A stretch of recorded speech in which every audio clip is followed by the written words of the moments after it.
Marcus Hill ripped open the plastic bag and 30 cigarette butts spilled onto the balcony floor.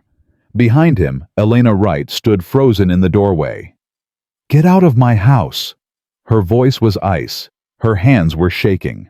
Marcus didn't move. He held up the bag. "How long?" "I said get out." "How long have you been killing yourself, Miss Wright?" Elena's face crumbled. She grabbed the doorframe like her legs might give out. "You have no idea what you've done," she whispered. "No idea what this will cost me." She was right. He didn't know. But he was about to find out. Comment the city you're watching from so I can see how far this story travels. "Daddy, why do you always leave when I go to sleep?" Marcus Hill froze with his hand on the doorknob. Amy stood in the hallway barefoot, clutching the stuffed rabbit her mother had given her 3 years ago. The rabbit was falling apart now, one ear held on by thread, the stuffing leaking from a hole in its belly, but Amy refused to let anyone fix it. "I have to work, sweetheart." "But it's dark outside." "I know." "Mommy never worked when it was dark." Marcus felt something twist in his chest. He knelt down so he was eye level with his daughter. "Mommy's not here anymore," he said gently. "So Daddy has to work extra hard. You understand?" Amy's lower lip trembled. "I don't want you to go." "I know, baby. I don't want to go either." His mother appeared in the hallway behind Amy, her housecoat wrapped tight around her shoulders. She gave Marcus a look, the same look she'd been giving him for 3 years. The one that said, "This isn't sustainable. Something has to change." "Come on, Amy," his mother said. "Let's get you back to bed." "But I want Daddy to stay." "Daddy will be here when you wake up. He always is." Marcus kissed his daughter's forehead and stood up. He couldn't look at her face as he walked out the door. If he did, he wouldn't be able to leave. The drive to Westwood Tower took 23 minutes. Marcus spent every one of them thinking about his daughter's question. "Why do you always leave when I go to sleep?" "Because I clean rich people's apartments so you can have food on the table." "Because your mother's medical bills drained every penny we had." "Because this is the only job that pays enough and works around your school schedule." "Because I'm doing the best I can and it's still not enough." He pulled into the underground parking lot at 10:47 p.m. The same time. Every night. For 3 years. The security guard at the service entrance nodded at him. "Evening, Marcus." "Evening, Ray. You look tired." "I'm always tired." Ray laughed. "Aren't we all?" Marcus took the freight elevator to the 42nd floor. The hallway was silent. The carpet muffled his footsteps. The air smelled like expensive. Nothing that particular scent of wealth that came from having everything cleaned so thoroughly that no trace of human life remained. He stopped at Unit 4201 and pulled out his key card. 8 months he'd been cleaning this penthouse. 8 months of arriving after 11 and leaving before 2. 8 months of wiping spotless counters and vacuuming immaculate carpets and dusting shelves that held no dust. 8 months of never really seeing the woman who lived here. Elena Wright. He knew the name from magazine covers. Forbes. Fortune. Time. She ran a tech company worth $500 million. Something about hospital software patient data efficiency systems. The details didn't matter. What mattered was that she paid well and she was never home. At least that's what he thought. Marcus swiped his card and pushed open the door. The penthouse was dark. That was wrong. Elena always left lights on the kitchen, the hallway, the bathroom. She was meticulous about it. Marcus had noticed the pattern months ago and assumed it was a security thing, a way to make the apartment look occupied. Tonight, everything was black. Marcus reached for the light switch. "Don't." He froze. The voice came from somewhere deep in the apartment. Hoarse, barely above a whisper. "Miss Wright, don't turn on the lights, please." Marcus let his hand fall. His eyes adjusted slowly to the darkness. He could make out shapes now, the couch, the coffee table. the massive windows overlooking the city, and a figure, sitting on the floor, back against the wall. "Miss Wright, are you okay?" "I'm fine." "You don't sound fine." "I said I'm fine." Marcus took a step forward, then another. His eyes were adjusting now, and he could see her more clearly. Elena Wright sat with her knees pulled up to her chest. Her hair was tangled, unwashed. She wore the same clothes he'd seen her in 3 days ago, a wrinkled blouse and sweatpants that didn't match. And she was shaking, not shivering, shaking, like something inside her was coming apart. "Miss Wright, why are you still here?" Her voice cracked. "I told you I'm fine. Just clean and leave." "I can't do that." "Why not?" "Because you're sitting on the floor in the dark, and you look like you haven't slept in a week." Elena laughed. It was an ugly sound, bitter and broken. "I haven't slept in a month," she said. "But that's none of your business." Marcus should have left. He knew he should have left. She was his employer. He was the help. There were boundaries, lines you didn't cross, questions you didn't ask. But he kept hearing his daughter's voice. "Why do you always leave?" He kept seeing his wife's face. The way Sarah used to sit in the dark when she thought no one was watching. The way she used to say, "I'm fine," when she was dying inside. Marcus sat down on the floor across from Elena. "What are you doing?" she asked. "Sitting." "I didn't say you could sit." "I know." Elena stared at him. Even in the darkness, he could see the confusion on her face, like no one had ever refused to follow her orders before. "You're going to get fired," she said. "Maybe." "I could call your supervisor right now." "You could." "So why are you still sitting there?" Marcus was quiet for a moment. Then he said, "Because my wife used to sit in the dark too. And I always left her alone because I thought that's what she wanted." Elena didn't respond. "She died 3 years ago," Marcus continued. "Lung cancer. By the time they caught it, it was everywhere. She spent the last year of her life hooked up to machines, struggling to breathe." "I'm sorry." Elena's voice was softer now. "But I don't see what that has to do with me." "Neither did I, at first." "What's that supposed to mean?" Marcus didn't answer. He stood up and walked toward the secondary balcony, the small one tucked around the side of the building that most people didn't know existed. "Where are you going?" Elena called after him. He didn't respond. The balcony door was unlocked.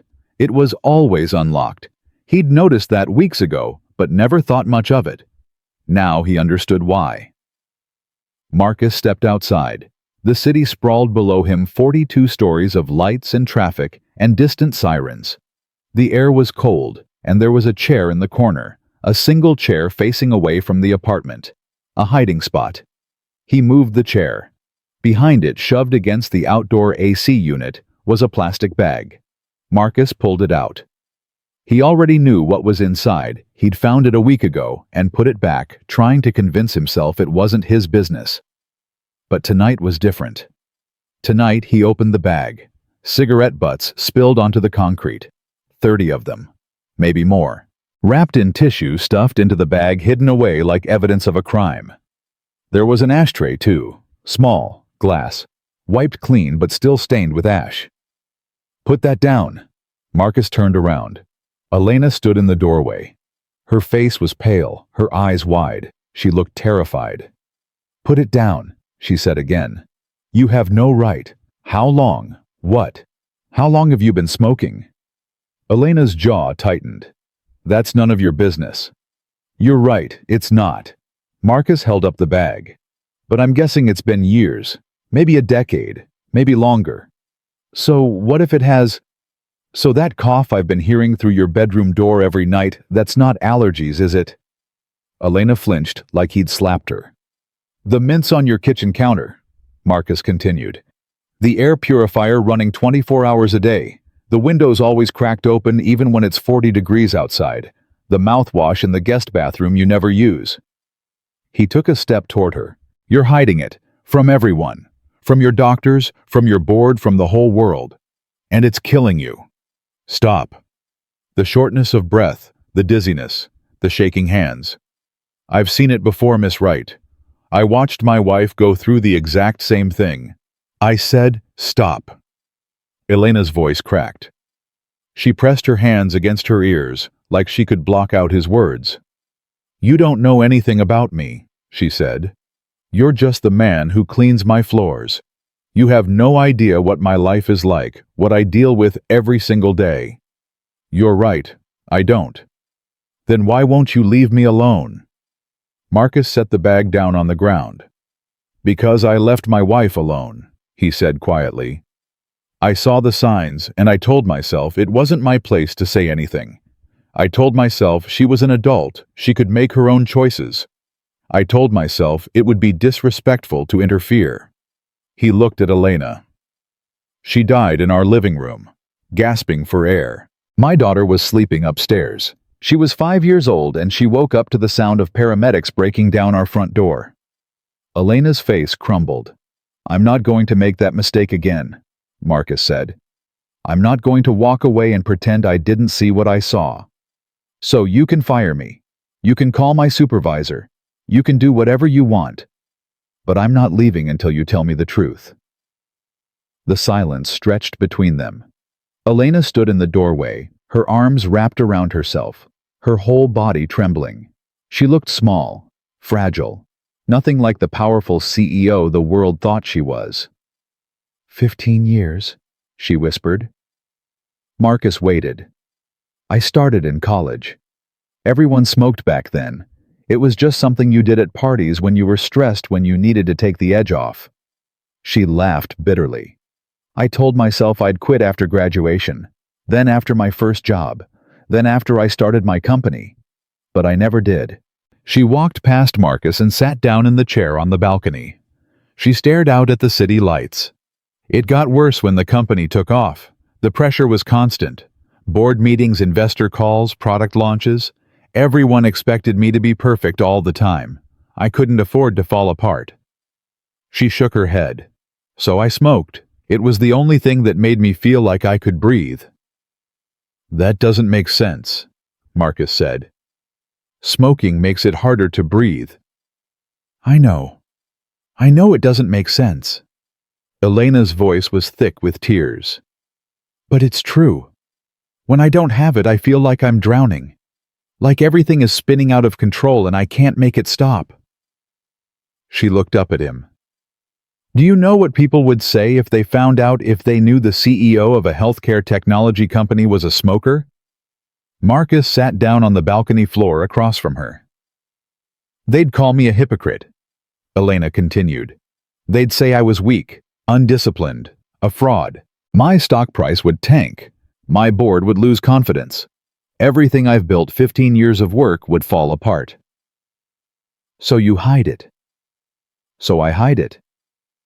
And you're killing yourself in the process. Elena wiped her eyes with the back of her hand. I know. Then why don't you stop? You think I haven't tried? Her voice rose. I've tried 100 times. Patches, gum, hypnosis, medication. Nothing works. Every time I quit, I can't function. I can't sleep. I can't think. I can't do my job. And if I can't do my job, everything falls apart. Everything's going to fall apart anyway if you end up in a hospital. You don't think I know that? Elena stood up abruptly. She walked to the balcony railing and gripped it with both hands, her knuckles white. I'm so tired, she said. I'm so tired of pretending. I'm tired of hiding. I'm tired of waking up every morning feeling like I'm going to die and having to smile and act like everything's fine. Marcus stood up and walked over to stand beside her. Then stop pretending, he said. It's not that simple. I didn't say it was simple. I said stop pretending. Elena turned to look at him. Her face was streaked with tears. Why do you care? She asked. You don't know me. I'm just some rich woman who pays you to clean her apartment. Why does it matter to you if I live or die? Marcus thought about his wife. He thought about the morning he found her collapsed on the bathroom floor. The ambulance ride, the hospital room, the machines beeping, and the doctors talking in hushed voices, and the look on Sarah's face when she realized she wasn't going to make it. He thought about Amy asking every night when Mommy was coming home. "Because I watched someone die once," he said. "Someone I loved. And I didn't say anything when I should have. I didn't push when I should have pushed. I told myself it wasn't my place, and by the time I realized I was wrong, it was too late." He met Elena's eyes. "I'm not going to let that happen again. Not if I can help it." Elena stared at him for a long moment. Then something broke in her expression. All the walls she'd built, all the control she'd clung to for 15 years. It all crumbled at once. "I don't know how to stop," she whispered. "I don't know how to ask for help. I don't know how to be weak." "You're not weak," Marcus said. "You're human." Elena covered her face with her hands, and for the first time in years, she let herself fall apart. Marcus didn't try to fix it. He didn't offer solutions or advice or empty reassurances. He just stood there beside her on the balcony 42 stories above the city and let her cry. When she finally looked up at him, her eyes were red and swollen. "You're the first person who's actually seen me in 15 years, she said. Marcus nodded slowly. "Then let me help you," he said. "Not as your employee, not as a stranger, just as someone who understands what you're going through." Elena wiped her face. "Why would you do that?" "Because nobody should have to die alone. And right now, that's exactly where you're headed." Elena was quiet for a long time. The city hummed below them. The wind picked up cold and sharp. Finally, she spoke. "I don't know if I can do this." "You don't have to know. You just have to try." Elena looked at him. Really looked at him like she was seeing him for the first time. "Okay," she whispered. "Okay what?" "Okay, I'll try." Marcus reached out and picked up the bag of cigarettes from the ground. "Then let's start with this," he said. He handed it to her. Elena took the bag. She stared at it for a long moment. Then she walked to the railing, held the bag over the edge and let go. They watched it fall 42 stories until it disappeared into the darkness below. Elena turned back to Marcus. Her hands were still shaking, but for the first time since he'd met her, she didn't look alone. The next morning, Marcus didn't go home. He sat in the penthouse kitchen while Elena slept on the couch wrapped in a blanket she'd pulled from her bedroom. She'd refused to go back in there, said the room smelled like smoke, like failure, like everything she was trying to leave behind. Marcus made coffee. He found the machine, some Italian brand he couldn't pronounce, and figured out how to work it after 3 failed attempts. The penthouse was quiet. The city was waking up outside the windows, but in here everything felt suspended. Frozen, like the moment before a storm. His phone buzzed. A text from his mother. "Amy's asking for you. When will you be home?" Marcus stared at the message. He should leave. He should go home, see his daughter, get some sleep before his next shift.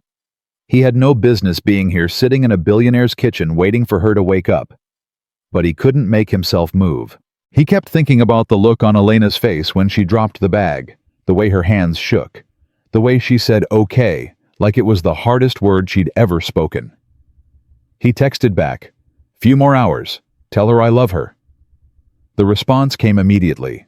"Marcus, what's going on?" He didn't answer. Elena stirred on the couch around 7 a.m. She sat up slowly, blinking, confused. For a moment she looked like she didn't know where she was. Then her eyes found Marcus, and everything came flooding back.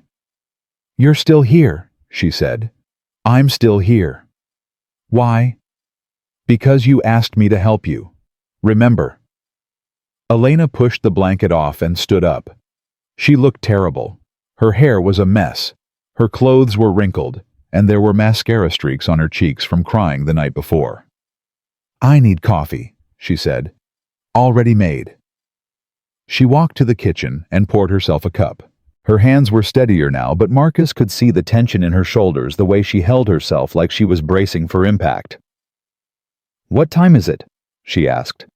"Almost 7:30. "I have a board meeting at 9. "You're not going." Elena turned to look at him. Excuse me. You're not going to that meeting, not today. You don't get to tell me what to do. You're right, I don't. Marcus stood up from the table.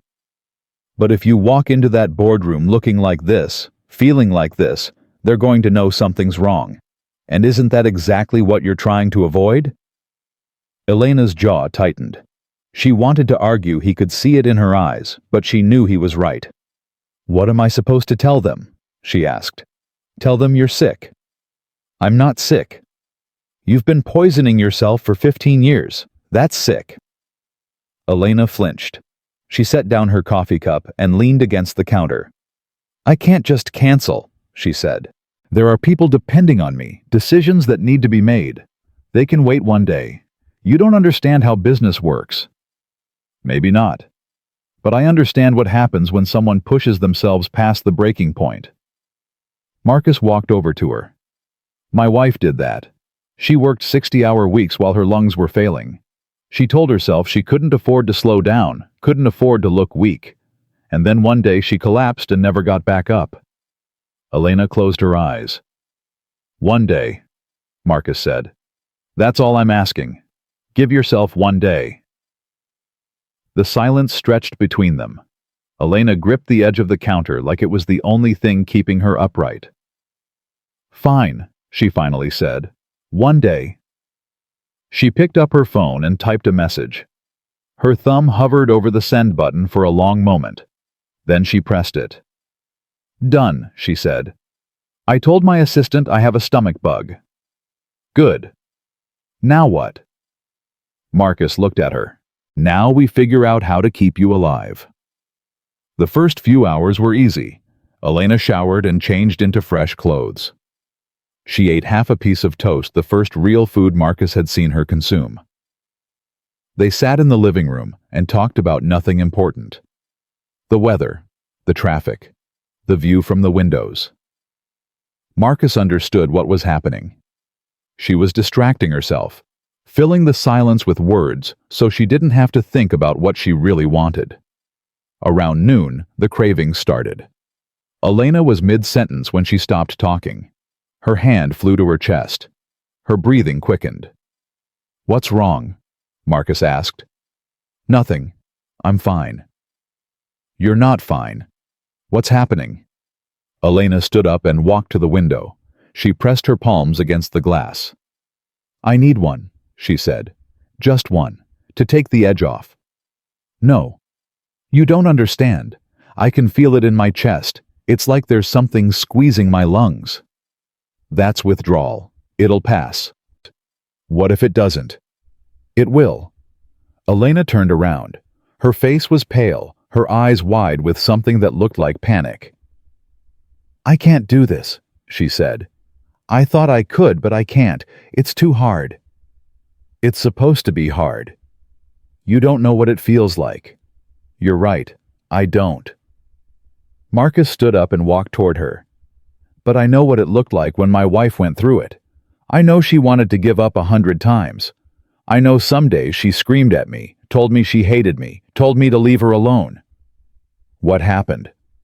She quit for 6 months. Then she found out her cancer was terminal, and she started again because she said it didn't matter anymore. Elena's face crumpled. I'm not telling you that to scare you, Marcus said. I'm telling you because I want you to understand what's at stake. You still have time. She didn't. Elena pressed her hand against the window again. Her whole body was trembling now. I need air, she said. I need to go outside. The balcony. No, not the balcony. Never the balcony again. She grabbed her jacket from the back of a chair. I need to walk. Move. Something. Then let's walk. They took the elevator down to the lobby. The doorman looked surprised to see Elena. Marcus got the impression she didn't leave the building often, but he nodded politely and held the door. The street was busy. Lunchtime crowds, delivery trucks, tourists taking photos. Elena walked fast, her head down, her hands shoved in her pockets. Marcus kept pace beside her. Where are we going? He asked. I don't know. Anywhere. I just need to move. They walked for 3 blocks without talking. Elena's breathing was ragged, her steps uneven.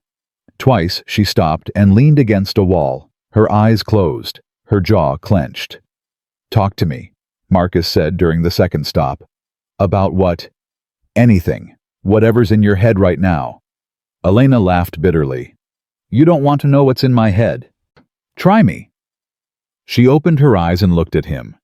"I'm thinking about how easy it would be to walk into that convenience store on the corner and buy a pack.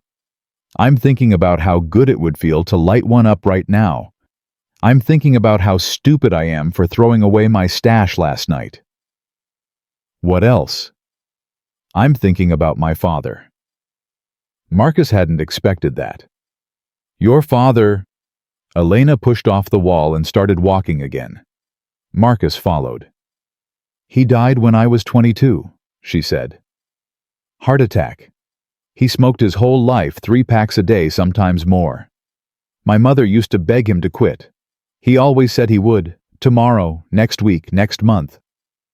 But he never did. No, he never did." Elena's voice was flat. "I was there when it happened. We were having dinner. He stood up to get more wine and then he just collapsed. Hit his head on the table on the way down. By the time the ambulance arrived, he was gone." Marcus didn't say anything. He just walked beside her, listening.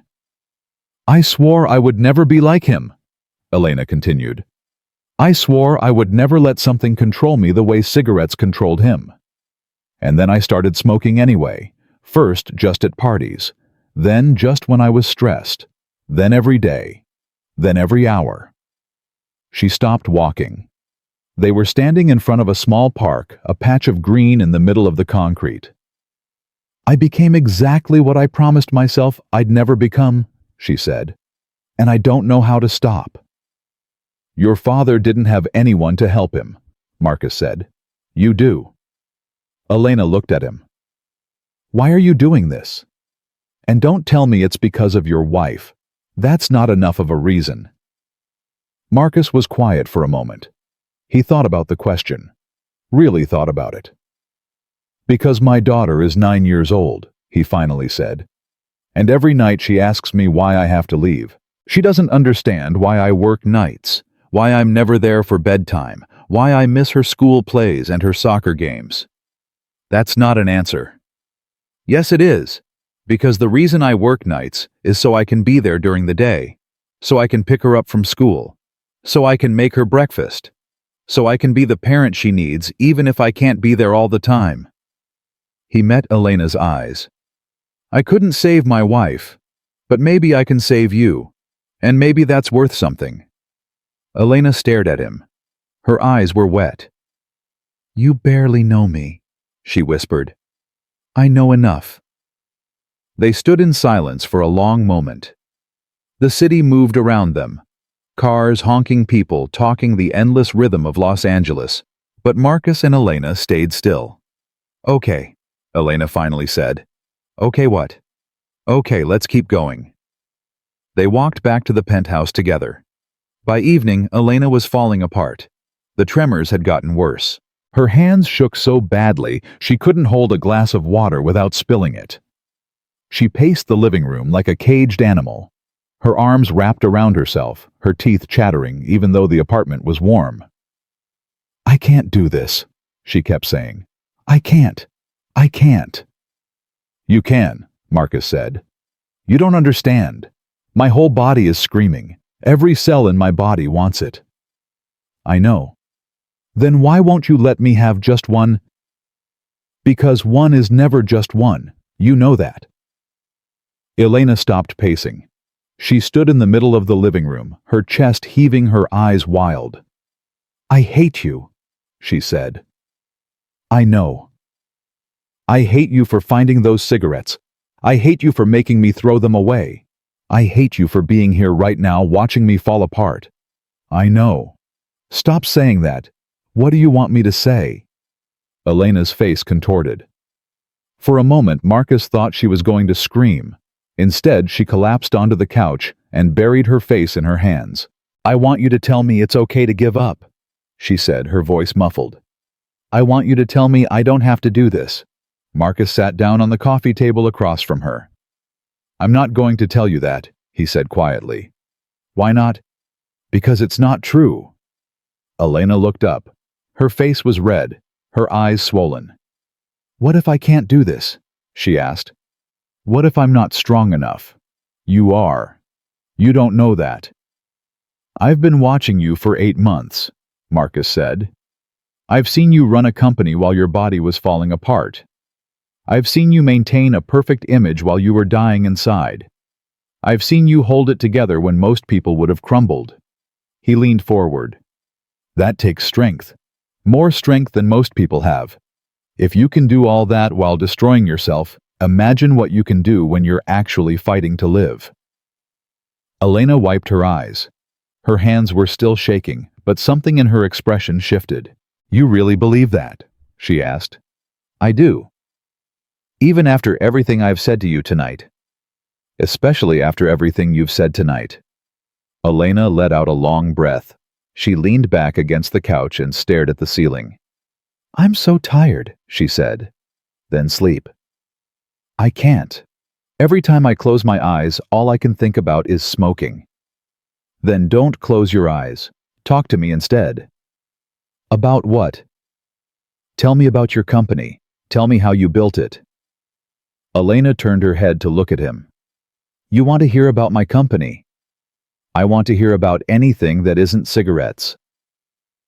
A ghost of a smile crossed her face. That's the first smart thing you've said all day. She started talking. She told him about graduating from Stanford with a degree in computer science. About working for a healthcare startup that went bankrupt after 2 years.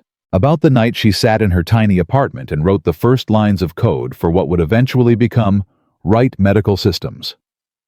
She told him about the early days sleeping on a futon in her office, eating ramen for every meal, maxing out credit cards to make payroll. About the first investor who believed in her. About the first hospital that agreed to try her software. She told him about the moment she realized she had actually built something. The morning she woke up and checked her bank account and saw a number with 7 digits. The day Forbes called to put her on their cover. I thought that would fix everything, she said. I thought if I could just be successful enough, rich enough, famous enough, I would finally feel like I was okay. Like I was enough. Did it work? Elena laughed. What do you think? I think you're sitting here with me instead of at some fancy party. The parties aren't that fancy. Mostly just people trying to impress each other. She paused. Actually, that's exactly what they are. That's all any of it is. People trying to prove they're worth something. Are you worth something? The question hung in the air. Elena was quiet for a long time. I used to think so, she finally said. When I was building the company, when I was working 18-hour days, when I was fighting to prove everyone wrong, I felt like I was worth something then. Like I had a purpose. And now I feel like a fraud. I stand on stages and talk about wellness and productivity and living your best life, and I'm secretly killing myself behind closed doors. What does that make me? Human, Marcus said. It makes you human. Elena shook her head. Humans are allowed to make mistakes. CEOs aren't. That's bullshit. Elena blinked. Excuse me. I said that's bullshit. Marcus leaned forward. You think every successful person has their life together. You think every CEO and executive and celebrity is perfect behind closed doors. They're not. They're all just people, same as everyone else. The only difference is, they have better publicists. Elena stared at him. Where did that come from? She asked. I've been cleaning rich people's apartments for 3 years. Trust me, I've seen things. Like what? Marcus hesitated. I probably shouldn't say. Come on. You can't start something like that and not finish it. He sighed. There's a guy on the 38th floor, hedge fund manager, worth probably $200 million. Keeps a bottle of whiskey hidden behind his toilet tank. I found it the first week I started working here. That's not so bad. He replaces it every 3 days. Elena's eyes widened. Oh. There's a woman on 35, movie producer. Has her assistant call in prescriptions from 4 different doctors. I've seen the bottles in her medicine cabinet. And there's a couple on 40, tech investors. They haven't spoken to each other in months. I know because I clean their apartment 3 times a week, and there are always 2 plates in the sink, 2 glasses in the dishwasher, but never more than 1 at a time. They eat separately, sleep separately, live in the same apartment like strangers. Elena was quiet. My point is, Marcus said, everyone's got something. Everyone's hiding something. You're not special just because you smoke. Gee, thanks. You know what I mean. Elena almost smiled. I do. She pulled the blanket tighter around her shoulders. Is it weird that this is the most honest conversation I've had in years? With your cleaning man? Yeah, it's a little weird. She laughed. A real laugh, not the bitter one from before. You know what I mean, she said. I do. They sat in comfortable silence for a few minutes. Elena's tremors had calmed somewhat. The wild look in her eyes had faded. Can I ask you something? She said. Sure. Your wife. What was her name? Sarah. What was she like? Marcus felt the familiar ache in his chest. He didn't talk about Sarah often. It hurt too much. But tonight, something made him want to. She was stubborn, he said. Stubborn as hell. When she decided she wanted something, nothing could stop her. That's how we ended up together, actually. She asked me out 3 times before I said yes. Why didn't you say yes the first time? Because I was an idiot. I thought she was out of my league. Was she? Probably. Marcus smiled at the memory. She was beautiful, smart, funny. Way too good for a guy like me. What did she see in you? Honestly, I never figured that out. I asked her once near the end. You know what she said? What? She said I was the only person who ever made her feel safe. Elena's expression softened. That's beautiful, she said. Yeah, it was. Marcus cleared his throat. Anyway, that was Sarah. She made me want to be better than I was. She still does, even though she's gone. That's why you're here, isn't it? Not just because of guilt, because you're trying to be the person she believed you were. Marcus looked at Elena. Really looked at her. Maybe, he said. I hadn't thought about it like that before. Well, for what it's worth, I think she'd be proud of you. The words hit Marcus harder than he expected. He felt his eyes sting. Thanks, he said quietly. Elena nodded. Then she yawned. Oh, God, she said. I'm actually tired. Then sleep. For real this time. Will you stay? Marcus should have said no. He had to work tomorrow night. He had to see his daughter. He had a whole life outside this penthouse. But Elena was looking at him with something vulnerable in her eyes. Something he hadn't seen before. I'll stay, he said. Elena curled up on the couch and pulled the blanket over herself. Thank you, Marcus, she murmured. For what? For not giving up on me. She closed her eyes. Within minutes, she was asleep. Marcus sat in the chair across from her and watched the city lights flicker through the windows. He thought about Sarah. About Amy. About all the nights he'd spent cleaning empty apartments while his daughter slept without him. He thought about Elena Wright, the billionaire who had everything and nothing all at once. He didn't know if she would make it. He didn't know if she had the strength to quit for good. But he knew he would be there to find out. His phone buzzed. Another text from his mother. Amy cried herself to sleep. She misses you. Marcus read the message 3 times. Then he put the phone away and stayed exactly where he was. Some battles were worth fighting, even when they cost you everything. The morning came too fast. Marcus woke up in the chair with a stiff neck and the taste of old coffee in his mouth. Sunlight streamed through the windows. The city was already awake. Elena was still asleep on the couch, but she was moving restlessly, her brow furrowed, her hands twitching. Then she sat up with a gasp. "What's wrong?" Marcus asked immediately. "Nothing. Bad dream."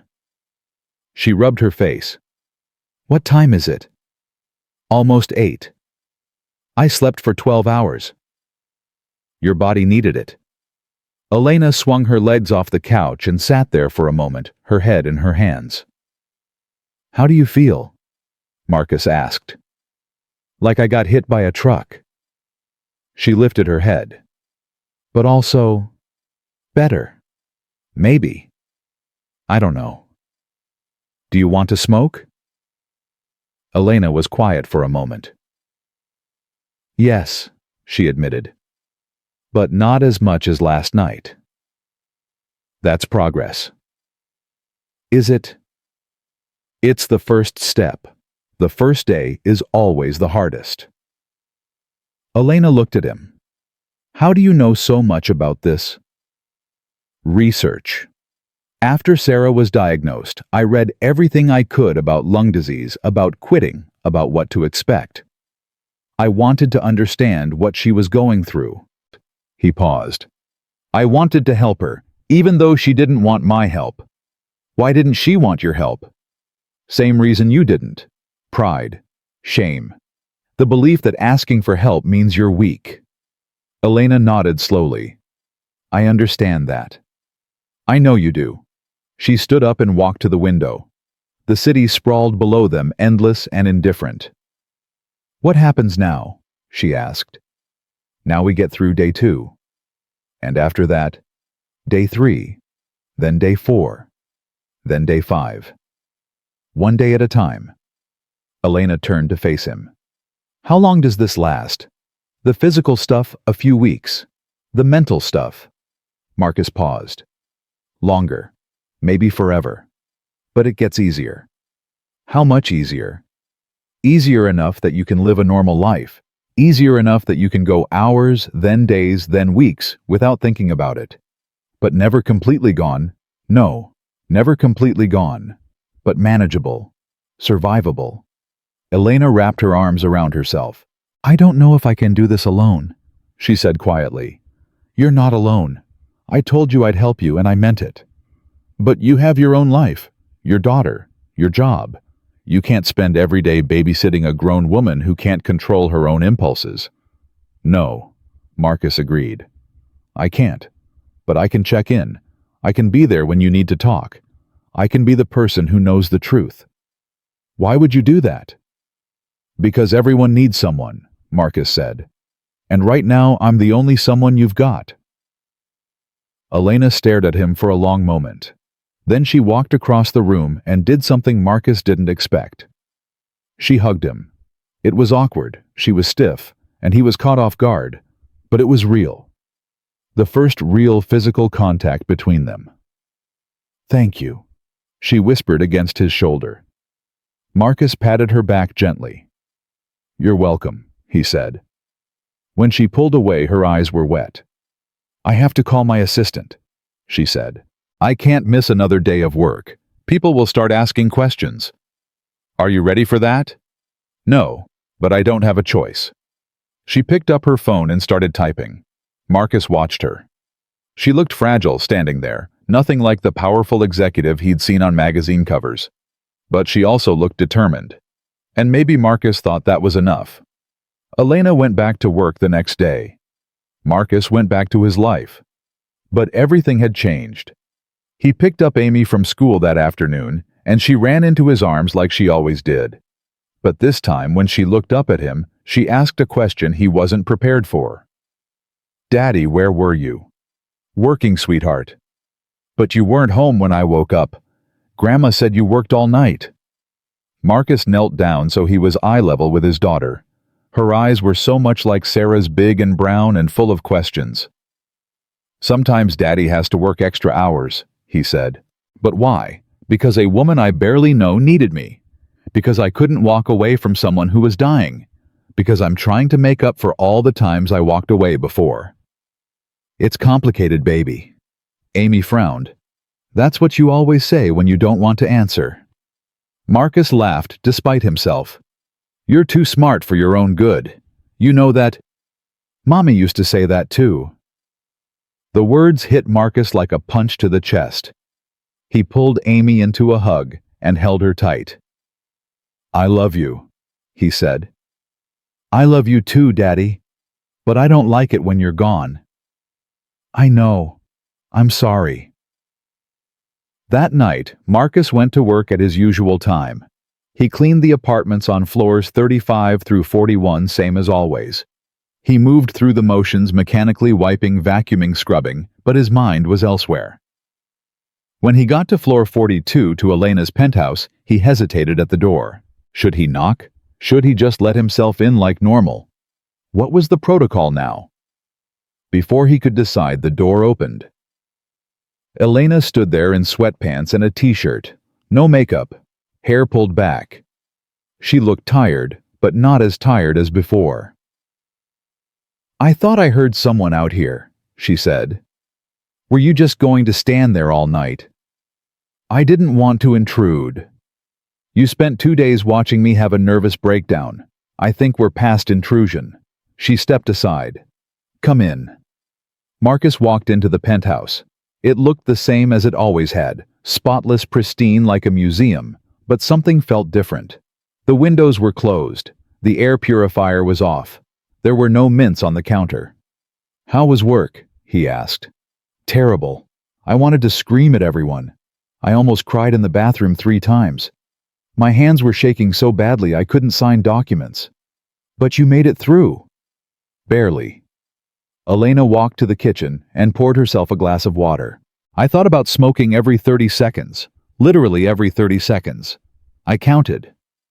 That's normal. It doesn't feel normal. It feels like torture. It'll get better. Elena looked at him. You keep saying that. Because it's true. She took a long drink of water, then set the glass down. Can I ask you something? She said. Sure.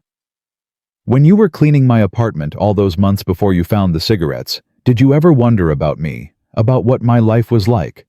Marcus considered the question. Honestly, not really. I saw the magazines, the photos. I assumed you had it all figured out. Everyone assumes that. I know, I was wrong. Elena leaned against the counter. I've been thinking about what you said, about how everyone's got something, everyone's hiding something. What about it? I spent my whole life trying to be different, trying to be better, trying to be the person who had it all together. She paused. But I'm not different at all, am I? I'm just like everyone else. Just another person, trying to hold herself together with lies and secrets. There's nothing wrong with that. Yes, there is. Because I built my entire identity on being exceptional, on being above it all. And now I have to face the fact that I'm just ordinary, flawed, human. Being human isn't a flaw, Elena. She looked at him. You're the only person who calls me that. What? Elena. Everyone else calls me Miss Right or Ms. Right or just Right. My board calls me Elena, but only when they want something. You're the only one who says it like what? Like I'm a person, not a brand. Marcus didn't know what to say to that. So he said the only thing that came to mind. Do you want me to clean, or do you want me to stay? Elena smiled. It was a small smile, barely there, but it was real. Both, she said. Clean if you want, but talk to me while you do it. I can't stand the silence right now. So Marcus cleaned, and they talked. He told her about Amy, about her obsession with dinosaurs, about how she refused to eat anything green, about the way she laughed at her own jokes, even when they weren't funny. Elena told him about her company, about the latest product launch, about the investor who kept pressuring her to go public, about the assistant who had been with her for 10 years, and still didn't know her at all. They talked about nothing important, and somehow that made it important. When Marcus finished cleaning, it was almost 2 a.m. I should go, he said. I know. Elena walked him to the door. Marcus. Yeah. Thank you. For tonight. For all of it. You don't have to keep thanking me. I know. But I want to. She paused. Same time tomorrow. Marcus nodded. Same time tomorrow. The first week was brutal. Elena called Marcus 3 times during the day. Once from her office bathroom. Once from her car. Once from the middle of a board meeting she'd excused herself from. I can't do this, she said every time. Yes, you can, he said every time. I'm going to buy a pack. I'm walking to the store right now. No, you're not. Turn around. You don't know what it's like. You're right, but I know what happens if you give in. Turn around, Elena. She turned around. Every time. At night, Marcus cleaned her apartment while she paced the living room, chewing gum, drinking water, doing anything to keep her hands and mouth busy. This is pathetic, she said on day 5. I'm a grown woman. I run a $500 million company, and I can't go 5 minutes without wanting to put poison in my lungs. Addiction doesn't care how successful you are. Obviously. You're being too hard on yourself. I'm not being hard enough. If I were harder on myself, I never would have started in the first place. Marcus stopped cleaning and looked at her. Can I tell you something? He said. What? You need to stop punishing yourself. Elena crossed her arms. I'm not punishing myself. Yes, you are. Every time you beat yourself up for having cravings, every time you call yourself pathetic or weak or stupid, that's punishment, and it's not helping. So what am I supposed to do? Congratulate myself for being an addict? No, but you could try being as kind to yourself as you'd be to someone else in your position. Elena stared at him. What does that even mean? It means if your assistant came to you and said she was struggling with addiction, would you call her pathetic? Would you tell her she was weak and stupid? Of course not. Then why do you say those things to yourself? Elena opened her mouth to respond, then closed it. She looked away. I don't know, she said quietly. I've always been like this, my whole life. My father was the same way. Nothing was ever good enough. No achievement was ever worth celebrating. That's not strength, Elena. That's cruelty. It got me where I am. And where is that alone in a penthouse killing yourself slowly with no one in your life who actually knows you? The words landed hard. Marcus regretted them immediately. I'm sorry, he said. That was... No. Elena's voice was thick. You're right. You're absolutely right. She sat down on the couch and put her head in her hands. I don't know how to be any other way, she said. I don't know how to be kind to myself. I don't know how to accept being anything less than perfect. Marcus sat down beside her. Then learn, he said. Start now. Start small. When you feel the craving, instead of calling yourself weak, try saying, this is hard and I'm doing my best. That's it. That's the whole thing. That sounds like something from a self-help book. Maybe. But does it sound wrong? Elena was quiet for a long moment. No, she finally admitted. It doesn't sound wrong. Then try it. Just try. Elena lifted her head and looked at him. Her eyes were wet. This is hard, she said slowly, and I'm doing my best. How did that feel? Stupid. Try again. This is hard, and I'm doing my best. Better. How do you feel now? Elena paused. Something shifted in her expression. Lighter, she said. Maybe. A little. Good. That's a start. The second week was marginally better. Elena still called Marcus during the day, but less frequently. She still paced the apartment at night, but for shorter periods. The tremors faded. The coughing fits became less frequent. But on day 10, everything fell apart. Marcus arrived at the penthouse to find the door unlocked and Elena nowhere in sight. Elena, he called. No answer. He checked the kitchen, the living room, the guest bedrooms. Empty. Then he heard it. A sound from the secondary balcony.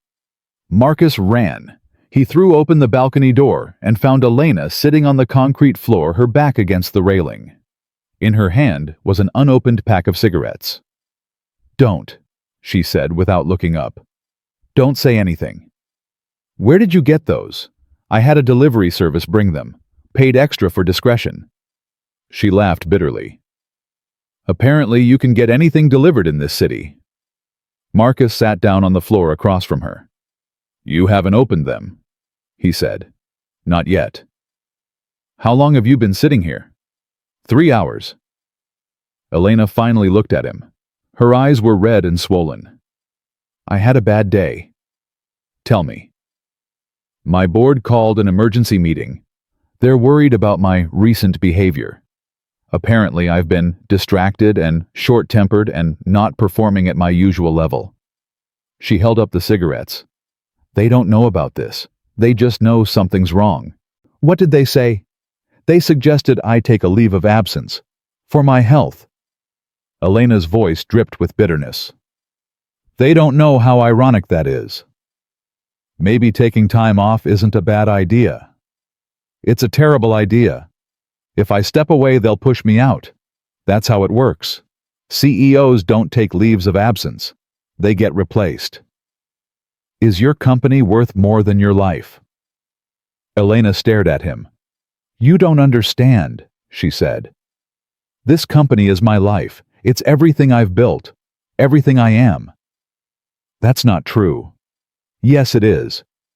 Without right medical systems, I'm nothing. I'm just some woman who couldn't hack it, who crumbled under pressure, who let everyone down." "Is that really what you believe?" "It's what I know." Marcus reached out and took the pack of cigarettes from her hand. She let him.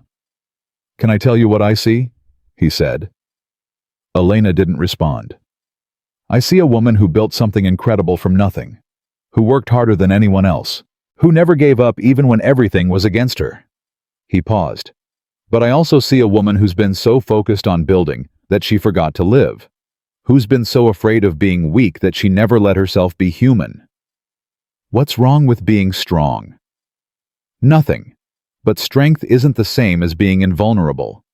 Real strength is knowing when you need help and having the courage to ask for it." Elena's chin trembled. "I don't know how to do that," she whispered. "I've never known how to do that. You asked me for help 2 weeks ago. That's a start. That was different." "How?" "Because you're—" She stopped herself. "I'm what?" Elena looked at him. Her walls were crumbling again, the way they had that first night. "You're the only person who's ever seen me," she said. "The real me. Everyone else sees the CEO, the brand, the image. But you saw through all of it. You saw the broken mess underneath, and you didn't run away." "Why would I run away?" "Because that's what people do. That's what everyone does. My mother left when I was 15. Said she couldn't handle my father's moods anymore. My few friends in college drifted away when I started working 80-hour weeks. Every relationship I've ever had ended because I couldn't let anyone close enough to see what I really was." "And what are you really?" Elena's face crumpled. "Scared," she said. "I'm so scared, Marcus. All the time. Scared of failing. Scared of being exposed. Scared of losing everything I've built. I thought if I could just keep moving, keep achieving, keep being perfect, the fear would go away." "Did it?" "No. It just got worse. The more successful I became, the more I had to lose. The more people expected from me, the more terrified I was of letting them down." She wiped her eyes with the back of her hand. "Smoking was the only thing that made it quiet," she continued. "For 5 minutes, 10 minutes, however long it took, my brain would just stop. The fear would fade. I could breathe. And now I can't breathe at all. Now the fear is louder than ever, and I don't have anything to make it stop." Marcus looked at the cigarettes in his hand. "If I give these back to you," he said, "the fear will go quiet for a few minutes, but then it'll come back, and you'll need another one, and another, and eventually you won't be able to run anymore. I know. You have to find another way to make it quiet." "How?" Marcus thought for a moment. "My wife used to have panic attacks," he said. "After Amy was born, She'd wake up in the middle of the night, heart racing, convinced something terrible was about to happen. What did she do? She tried everything. Medication, meditation, therapy. Some of it helped, some of it didn't. But you know what worked best. What? Talking. Just talking. Saying the fear out loud. She said that when the thoughts stayed in her head, they got bigger and bigger until they felt like monsters. But when she said them out loud, they shrank. They became just thoughts. Elena was quiet for a long moment. The thoughts in my head feel like monsters, she said. Then say them out loud. You'll think I'm crazy. I won't. Elena took a shaky breath. I'm afraid that everything I've built is a lie, she said. That I'm not actually smart or talented or special. That I just got lucky, and any day now everyone's going to realize I don't deserve any of this. What else?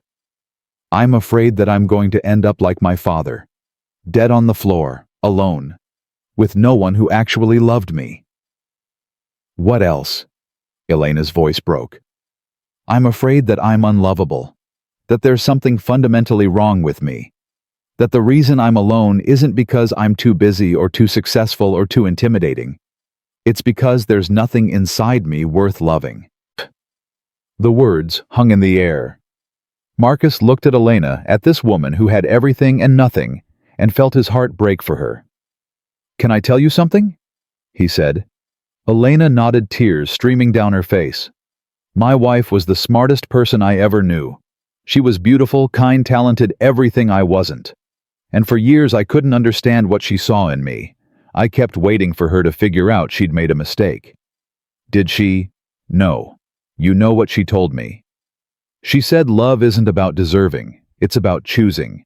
She chose me not because I was perfect, but because I was real, because I didn't pretend to be something I wasn't. Marcus leaned forward. You think you're unlovable because you're not perfect. But the opposite is true. The things you think make you broken, the fear, the doubt, the struggle, those are the things that make you human. And being human is what makes you worth loving. Elena stared at him. You really believe that? She whispered. I do. Even after everything I've told you. Especially after everything you've told me. Elena covered her face with her hands. Her shoulders shook with silent sobs. Marcus moved to sit beside her. He put his arm around her shoulders and let her cry. They sat there on the cold balcony floor for a long time. The city hummed below them. The wind picked up, carrying the sounds of traffic and sirens and distant voices. Finally, Elena lifted her head. What do I do now? She asked. Marcus held up the pack of cigarettes. You have a choice, he said. You can open these and smoke. You can make the fear quiet for a few minutes. You can go back to the way things were. Or you can let me throw these away.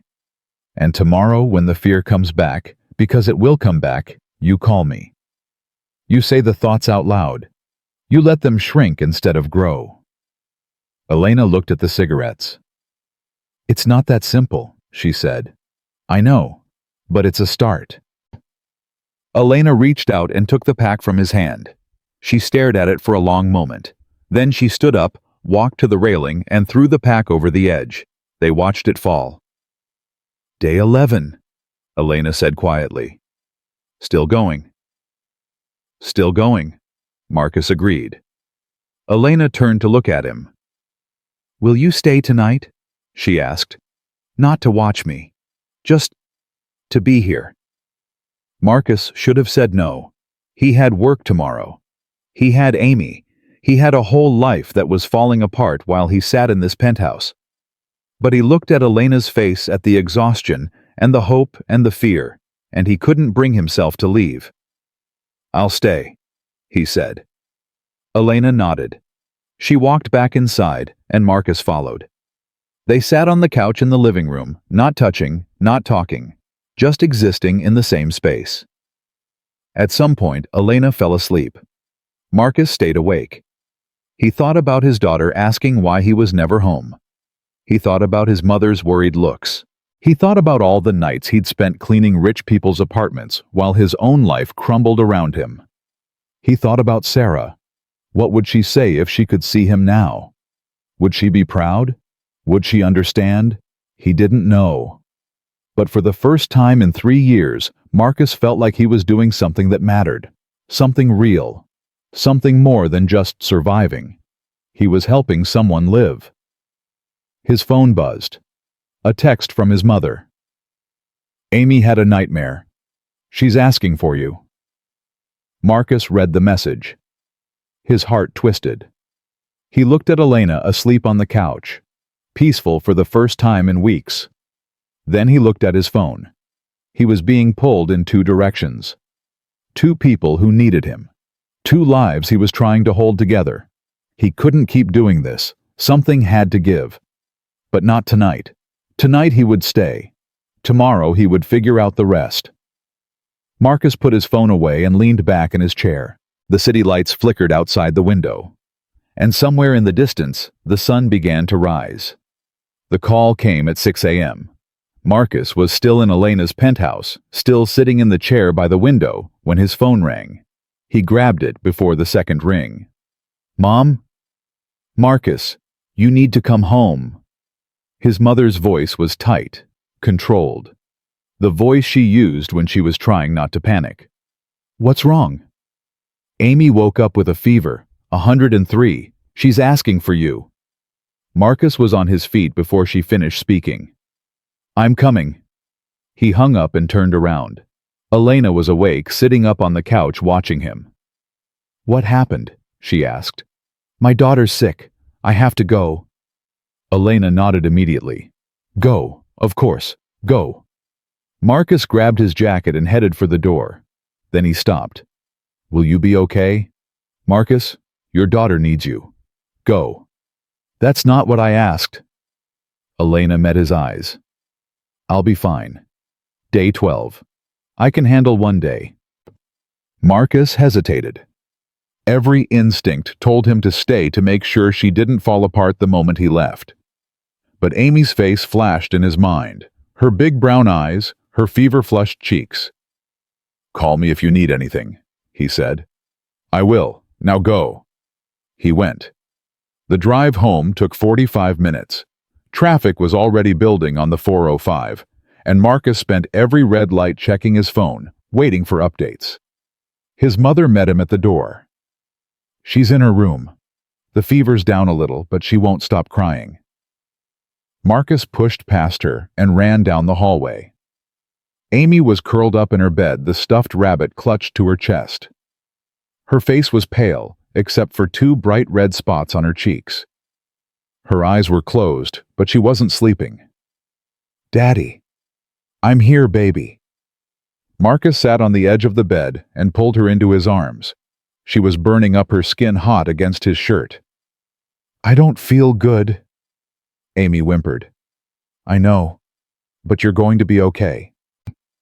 "Where were you?" The question hit him like a knife.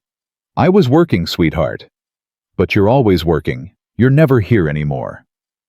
Marcus felt something crack inside his chest. "I'm here now," he said. "I'm not going anywhere." He held her until she fell asleep. Then he carried her to the car and drove to the pediatrician. The doctor said it was just a virus. Rest fluids, fever, reducers. Nothing serious. But Marcus couldn't shake the guilt that had settled in his stomach like a stone. He'd been so focused on Elena that he'd missed his daughter getting sick. What kind of father did that make him? That night, Marcus sat by Amy's bed and watched her sleep. Her breathing was steady now, her fever down. The crisis had passed, but the guilt remained. His phone buzzed, a text from Elena. "Day 12, still going. Hope Amy's okay." Marcus stared at the message. He should respond. He should tell her Amy was fine. He should ask how she was feeling, if the cravings had been bad, if she needed to talk. But he couldn't. For the first time since this started, Marcus felt the weight of what he'd taken on. He'd made himself responsible for a woman he barely knew while his own daughter slept in a fever dream asking where her daddy was. He turned off his phone and put it in his pocket. Tomorrow, he would figure out what to do. Tonight, he would stay where he belonged. 3 days passed. Marcus didn't go back to the penthouse. He called in sick to work, told his supervisor he had a family emergency. He spent every hour with Amy reading her stories, making her soup, watching cartoons together on the couch. She got better fast, the way kids do. By day 2, she was bouncing off the walls, and by day 3, she was begging to go back to school. But Marcus couldn't shake the feeling that something had shifted. He'd been so caught up in Elena's crisis that he'd forgotten the crisis waiting for him at home. A 9-year-old girl who barely saw her father. A mother who was growing older, more tired, carrying the burden of raising a grandchild that should have been her son's job. "You can't keep doing this," his mother said on the third night. They were sitting at the kitchen table after Amy went to bed. Marcus had a cup of coffee in front of him, untouched and cold. Doing what? Working all night. Never being home. Letting me raise your daughter while you clean apartments for people who have everything. It's a job, Mom. It pays the bills. It's killing you. And it's killing her. Marcus looked up sharply. What's that supposed to mean? It means Amy cried for 2 hours last night because she thought you weren't coming home. It means she asked me if you were going to disappear like Mommy did. The words hit Marcus like a punch to the gut. She said that. She's 9 years old. She doesn't understand why you're never here. All she knows is that her mother is gone and her father is always leaving. Marcus put his head in his hands. I don't know what else to do, he said. This job is the only thing keeping us afloat. Without it, we'd lose the house. There are other jobs. Not ones that pay this well. Not ones that work around her school schedule. His mother reached across the table and put her hand on his arm. Marcus, I know you're trying to do the right thing. I know you're working yourself to death because you think that's what a good father does. But Amy doesn't need money. She needs you. She needs both. Then figure it out. Find another way. Because this... She gestured around the kitchen at the empty chair where Sarah used to sit. This isn't working. Marcus didn't answer. His phone buzzed in his pocket. He ignored it, but it buzzed again, and again, and again. Are you going to answer that? His mother asked. Marcus pulled out his phone. 4 missed calls from Elena, 2 text messages. Please call me. I need help. He stared at the screen. Who is it? His mother asked. No one. Marcus? It's a client, from work. His mother's eyes narrowed. She'd always been able to tell when he was lying. What kind of client calls you at 10 p.m.? It's complicated. Then uncomplicated. Marcus stood up from the table. I have to make a call. He walked out to the backyard and dialed Elena's number. She answered on the first ring. Marcus. Her voice was shaking. I didn't know if you'd call back. What's wrong? I almost bought a pack tonight. I walked to the store. I stood in line. I had my credit card out. But you didn't buy them. No. I walked out. But I wanted to. God, I wanted to so badly. Marcus closed his eyes. That's good, Elena. That's really good.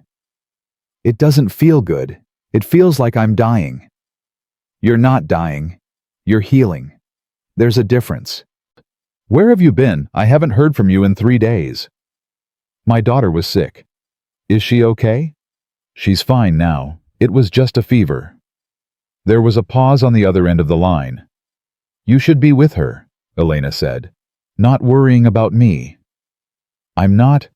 Yes, you are. You've been worrying about me for weeks. And I appreciate it, Marcus. I do. But you have your own life, your own family. I told you I would help you. And you have, more than you know. Elena's voice softened. But I can't be the reason you miss your daughter's childhood.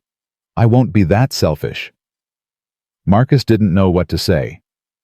I'm going to try something, Elena continued. There's a therapist, someone who specializes in addiction. I called her yesterday. I have an appointment tomorrow. That's great. It's terrifying, but you were right. I can't do this alone, and I can't keep depending on you to be my lifeline. Marcus felt a strange mix of emotions, relief, pride, and something that might have been disappointment. I'm proud of you, he said. Don't be proud yet. I haven't done anything except make a phone call. Making the phone call is the hard part. Elena laughed softly. You always say the right thing. Not always. Most of the time then. She paused. Marcus, can I ask you something? Sure. Why did you help me the real reason? Not because of your wife. The real, honest reason. Marcus thought about the question. He'd asked himself the same thing 100 times over the past few weeks. Because you reminded me of her, he finally said.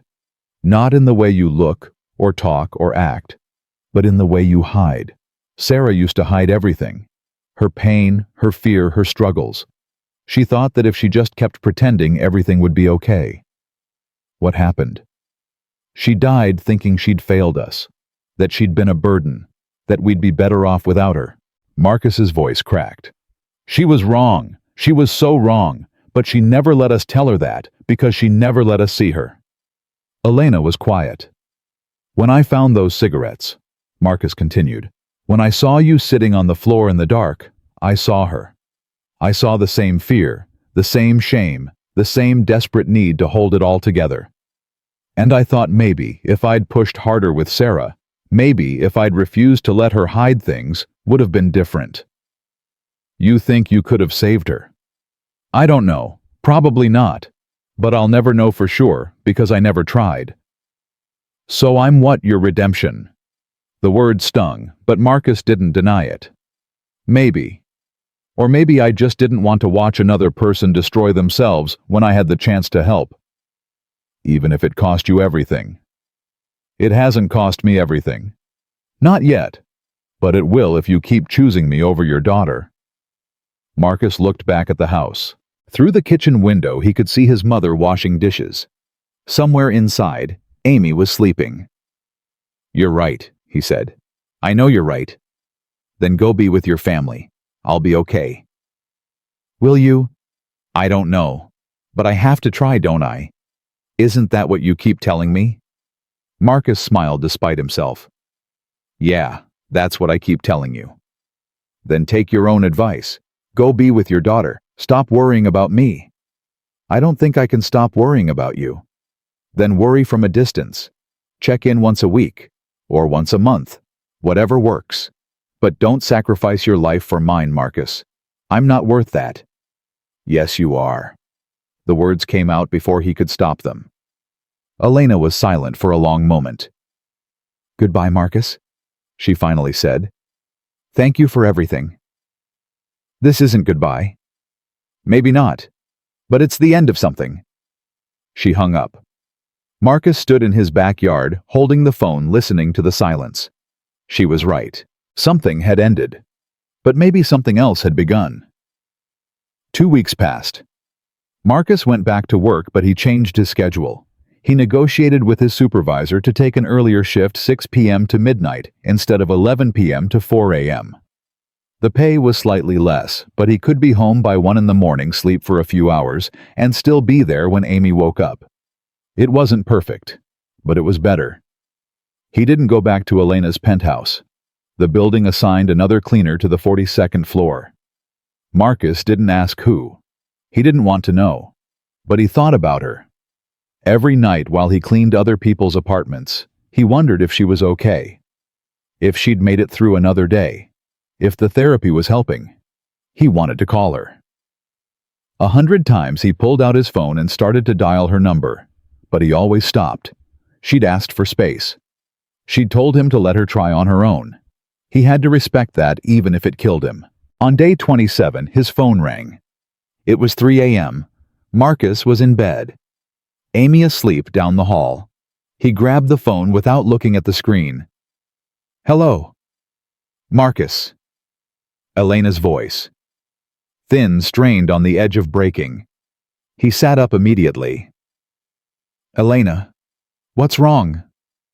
I don't know why I'm calling. I shouldn't be calling.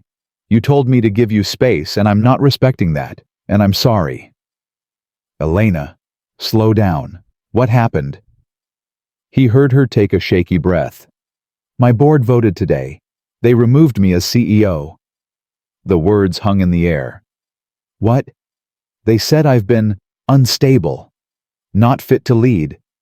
They've been planning it for weeks, apparently. The leave of absence was just an excuse to gather support. Elena, I'm so sorry. 15 years. Her voice cracked. 15 years I gave that company. Every hour, every day, every piece of myself. And they took it away. Where are you right now? Home, the penthouse. Are you alone? Yes. Marcus was already getting out of bed. I'm coming over. No, Marcus, no, you can't. Your daughter? My mother's here. She can stay with Amy. I'm not going to smoke, I promise. It's been almost a month. I'm not going to throw that away. I'm not worried about you smoking. Then what are you worried about? Marcus stopped moving. He stood in the middle of his dark bedroom, phone pressed to his ear. I'm worried about you being alone, he said. I'm worried about what you might do when you're alone. Elena was quiet. I'm not going to hurt myself, she said. If that's what you're thinking. Are you sure? The silence lasted too long. Elena, are you sure? I don't know. Her voice was barely a whisper. I've thought about it, before, when things got really bad. But I wouldn't. I'm coming over. Marcus, I'm coming over. Don't argue with me. Don't tell me to stay away. Just wait for me. Can you do that? Another pause. Okay, she said. I'll wait. Promise me. I promise. Marcus hung up and moved fast. He woke his mother, explained the situation in as few words as possible. She didn't argue. She just nodded and told him to go. The drive to Westwood Tower took 32 minutes. Marcus broke at least 4 traffic laws. He didn't care. The doorman recognized him and waved him through without a word. The elevator seemed to take forever. When the doors finally opened on the 42nd floor, Marcus ran. He didn't have his keycard anymore, so he knocked. The door opened almost immediately. Elena stood there in a wrinkled suit, the same clothes she must have worn to the board meeting. Her makeup was smeared. Her hair was a mess. But she was alive. You came, she said. Of course I came. He pulled her into a hug. Elena stiffened at first, surprised. Then she collapsed against him, her whole body shaking with sobs she'd been holding back. They took everything, she said into his shoulder. Everything I worked for. Everything I sacrificed for. It's all gone. Not everything. You don't understand. Without the company, I'm nothing. Marcus pulled back and held her at arm's length. Stop saying that. It's true. It's not true. It's never been true. He looked into her eyes. The company was something you built. It wasn't who you are. Then who am I? You're the woman who quit smoking after 15 years. You're the woman who asked for help when she didn't know how. You're the woman who's still standing even when everything is falling apart. Elena shook her head. That's not enough. It's everything, Elena. It's more than most people ever do. She pulled away from him and walked to the window. The city stretched out below them, glittering and indifferent. I don't know what to do, she said. For the first time in my life, I don't have a plan. I don't have a goal. I don't have anything to work toward. Marcus walked over and stood beside her. Maybe that's okay. How is that okay? Maybe you don't need a plan right now. Maybe you just need to figure out who you are without the company, without the pressure, without the constant need to perform. I don't know how to do that. Neither do I, but you could figure it out. Elena turned to look at him. You make it sound so simple. It's not simple, but it's possible. Marcus paused. How long has it been since you took a real break, not a leave of absence, not time off to recover from a crisis? Just A break. Time for yourself. I've never taken a break. Not in 15 years. Then maybe this is it. Maybe this is the break you needed. Getting fired isn't a break, Marcus. It's a failure. Is it, or is it an opportunity? Elena stared at him. When did you become an optimist? I'm not an optimist. I'm a realist. And the reality is that you're alive. You're healthy. You're 27 days clean. And for the first time in 15 years, you're free. Free from what? From everything. From the board. From the investors. From the pressure to be perfect. From the fear of losing what you built. He gestured at the penthouse around them. This place. This life. It was killing you. You said so yourself. So what, I'm supposed to be grateful they fired me? I'm not saying that. I'm saying maybe this isn't the end of everything. Maybe it's the beginning of something else. Elena was quiet for a long time. I don't know how to start over, she finally said. Neither did I. After Sarah died, I thought my life was over. I had a 5-year-old daughter, a mountain of debt, and no idea how to move forward. But I did. One day at a time. The same way you've been fighting this addiction. That's different. How? You didn't choose for Sarah to die. I made the choices that got me here. So what? You made mistakes. Everyone makes mistakes. The question is what you do next. Elena wrapped her arms around herself. What if I can't do it? What if I try to start over and I fail? Then you try again. You always say that. Because it's always true. Elena looked at him. Really looked at him with something in her eyes he hadn't seen before. Gratitude, maybe. Or something deeper. Thank you, she said. For what? For coming. For always coming when I need you. For not giving up on me, even when I gave up on myself. You didn't give up. You're still here. Barely. Barely counts. Elena smiled. It was small, fragile, but real. You know, she said, when I first met you, I thought you were just some guy who cleaned my apartment. I never imagined you'd end up being the most important person in my life. I'm not. Yes, you are. You're the only one who stayed. The only one who saw me.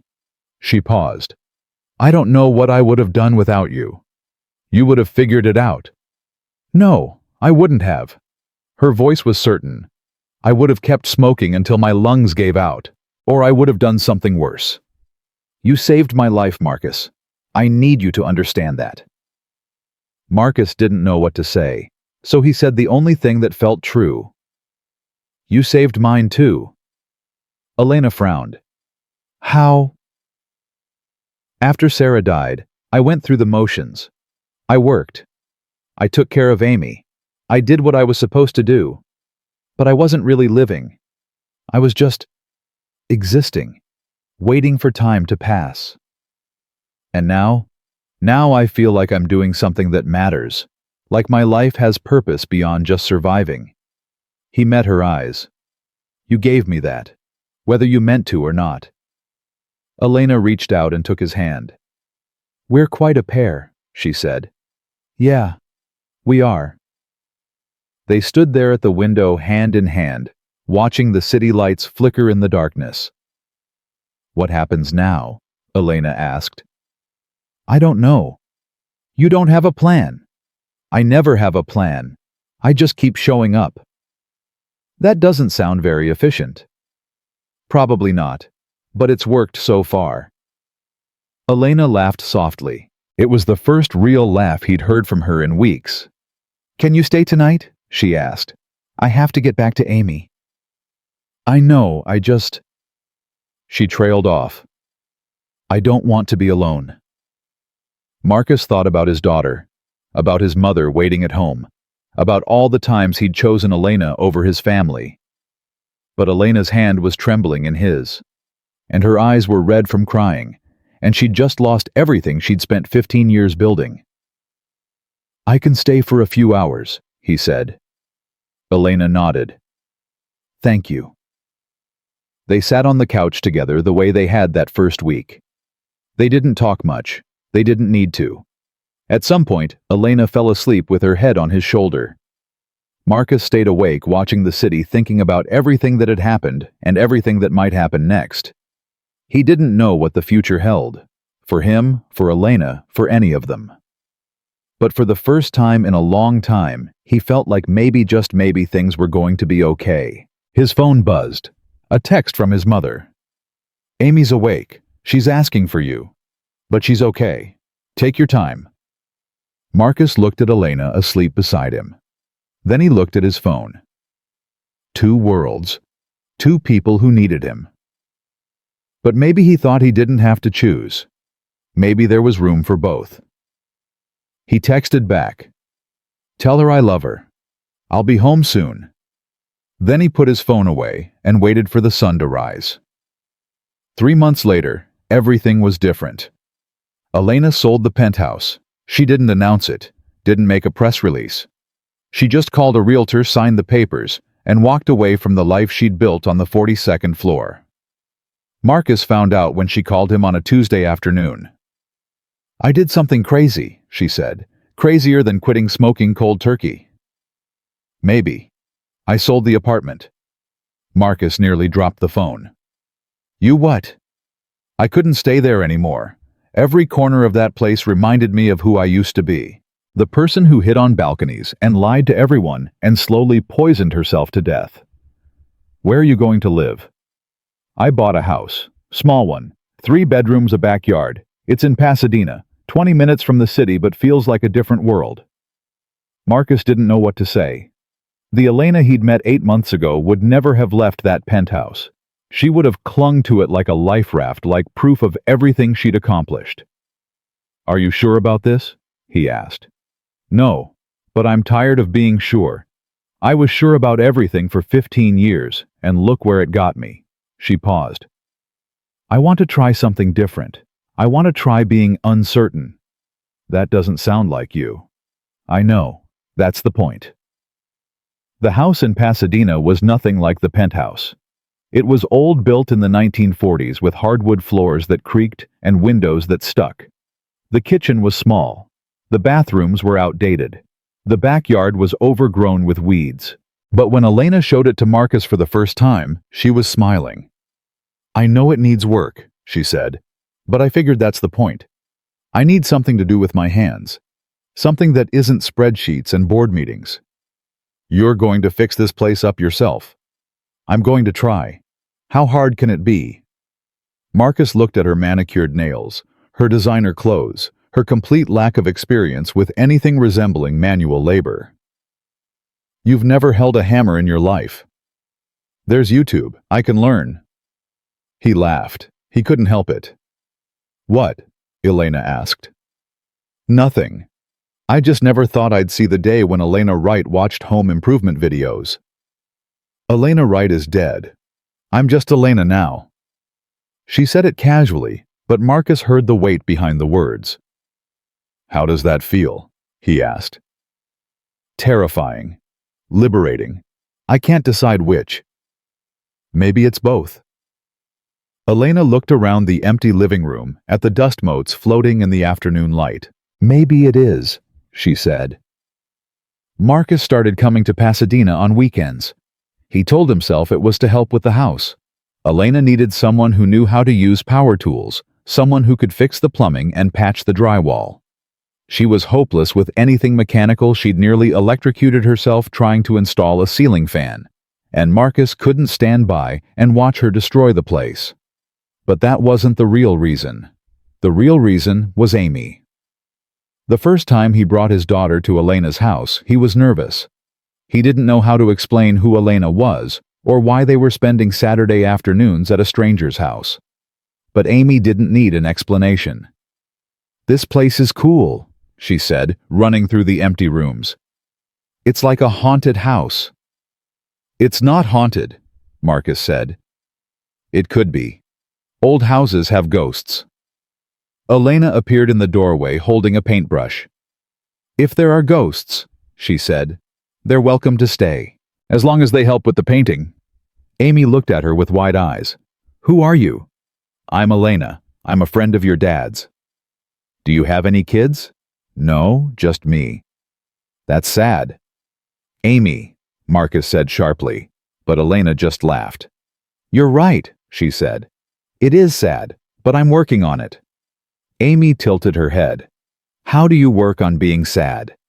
Elena knelt down so she was eye level with the girl. You find people who make you happy, she said. And you spend time with them, even when it's scary, even when you're not sure how. Amy considered this. My mom died, she said. Marcus's heart clenched. I know, Elena said softly. Your dad told me. I'm very sorry. Daddy says she's in heaven, but I don't know if I believe in heaven. What do you believe in? Amy thought for a moment. I believe she's still here, sometimes. When I miss her a lot, I can feel her watching me. Elena's eyes grew wet. I think that's a beautiful thing to believe, she said. Amy smiled. I like you, she announced. Can I help paint? Elena looked at Marcus. He nodded. Sure, Elena said. But you have to promise not to get any on the floor. I can't promise that. Fair enough. Let's make a mess. They painted the living room together. Amy got more paint on herself than on the walls. Elena laughed more in that afternoon than Marcus had heard in months. And somewhere between the second coat and the cleanup, something shifted. They became a family. Not officially. Not in any way that made sense on paper. But in the ways that mattered: the Sunday dinners, the movie nights, the homework help, and bedtime stories. They became something real. Marcus's mother noticed. You're different, she said one evening after Amy had gone to bed. Different how? Lighter. Like you're actually living again instead of just surviving. I'm trying. Is it because of her, the woman? Marcus didn't answer immediately. He thought about Elena, about the way she'd changed, the way she'd fought, the way she'd torn down everything she'd built and started over from nothing. Partly, he said. But it's more than that. It's Amy. It's you. It's finally feeling like I'm where I'm supposed to be. His mother smiled. Sarah would be proud of you. You think so? I know so. She always said you were stronger than you believed. She was right. Marcus felt the familiar ache in his chest, the one that never quite went away when someone mentioned his wife. I still miss her, he said. Of course you do. You always will. Is it wrong that I'm happy again, that I'm moving forward? His mother reached across the table and took his hand. Marcus, happiness isn't betrayal. Sarah didn't want you to spend the rest of your life grieving. She wanted you to live, to raise Amy, to find joy wherever you could. She squeezed his fingers. Moving forward isn't forgetting. It's honoring what you had by building something new. Marcus didn't trust himself to speak. His mother stood up and kissed him on the forehead. I'm proud of you too, she said, in case I don't say it enough. Then she went to bed, and Marcus sat alone at the kitchen table, thinking about everything he'd lost and everything he'd found. 6 months clean. Elena marked the day with a small celebration at the house in Pasadena. Just the three of them, Marcus, Amy, and Elena, sitting in the newly finished living room with cake and sparkling cider. 6 months, Elena said, holding up her glass. I never thought I'd make it this far. I knew you would, Marcus said. Liar, you were terrified I was going to relapse every single day. Maybe, but I never stopped believing you could do it. Elena smiled. That's the same thing. No, it's not. Fear and faith can exist at the same time. Amy looked up from her cake. What does relapse mean? Marcus and Elena exchanged a glance. It means going back to something you're trying to stop, Elena said carefully. Like what? Like bad habits. Things that hurt you. Like biting your nails. Elena laughed. Sure, like biting your nails. Amy nodded seriously. I bite my nails sometimes, but I'm trying to stop. That's good. Trying is the most important part. Daddy says that too. Your daddy's pretty smart. Sometimes. Other times he's silly. Hey, Marcus protested. Amy giggled. It was a small moment, nothing profound, but Marcus felt it settle into his chest like a warm light. This, he thought. This is what happiness feels like. He'd forgotten, but he was starting to remember. The call came on a Thursday. Elena was in the backyard pulling weeds when her phone rang. She almost didn't answer. She'd gotten good at ignoring calls from numbers she didn't recognize, but something made her pick up. Ms. Wright. Speaking. This is Rebecca Chen. I'm the CEO of Meridian Health Systems. I don't know if you remember, but we met at a conference 3 years ago. Elena stood up, brushing dirt from her knees. I remember. You were trying to poach my head of engineering. Rebecca laughed. And you shut me down so gracefully, I almost didn't realize I'd been rejected. She paused. I've been following what happened with Wright Medical. I wanted to reach out. If this is a pity call, it's not. It's a job offer. Elena nearly dropped the phone. Excuse me. We're launching a new division focused on patient wellness software. Preventive care, mental health, integration, addiction support. I need someone who understands the healthcare tech space and isn't afraid to build something from scratch. You want me to work for you? I want you to run it. Full autonomy. Your own team. Your own vision. Rebecca paused. I've seen what you built at Wright Medical. I know you have more to give. Elena looked around her backyard at the weeds, the patchy grass, the house she'd been slowly bringing back to life. I'm not sure I'm the right person, she said. Why not? Because I'm not who I used to be. The Elena Wright who built Wright Medical, she doesn't exist anymore. Good. I don't want that Elena Wright. I want the one who walked away from everything and started over. That's the person I need. Elena was quiet for a long moment. Can I think about it? Of course. Take a week. But Elena, don't say no, just because you're afraid of going back to who you were. You're not that person anymore. You proved that. Rebecca hung up. Elena stood in her backyard, phone in hand, staring at nothing. She called Marcus that night. What do I do? She asked. What do you want to do? I don't know. Part of me wants to say yes. I miss building things. I miss having a purpose beyond pulling weeds and watching paint dry. But I'm scared. What if I go back and I become that person again? The one who couldn't survive without cigarettes. The one who sacrificed everything for success. Marcus was quiet for a moment. Can I tell you what I see? He said. Sure. I see someone who spent 6 months doing the hardest thing she's ever done. Someone who rebuilt her entire life from the ground up. Someone who found joy in small things, painting walls, cooking dinner, watching movies with a 9-year-old who asks too many questions. Elena laughed softly. Go on. The person I see isn't going to lose herself in a job. She's not going to go back to hiding on balconies and lying to everyone. She's not going to throw away everything she's fought for. How can you be so sure? Because I know you, the real you, and that person is stronger than the one who built Wright Medical. That person knows what matters. Elena felt tears prick her eyes. What if you're wrong? Then you'll figure it out. You'll call me at 3 a.m. and I'll talk you through it. That's what we do. Elena closed her eyes. You really think I should take the job? I think you should do whatever makes you feel alive. If that's building software, great. If that's pulling weeds, great. But don't let fear make the decision for you. When did you get so wise? I learned from someone. Who? My wife. She used to say that fear is just excitement without breath. So when you're scared, you breathe, and then you decide. Elena took a deep breath. I'm going to do it, she said. Do what? Take the job. Build something new. Try again. Yeah. But if I turn into a monster, you have permission to drag me out of the office and remind me what matters. Deal. Elena hung up the phone and sat in the silence of her house. Then she called Rebecca Chen back. I'm in, she said. 1 year later. Marcus stood in the audience at the Pacific Health Conference watching Elena walk onto the stage. She looked different now, confident, but calm, poised, but genuine. The sharp edges had softened. The desperate need to prove herself had faded.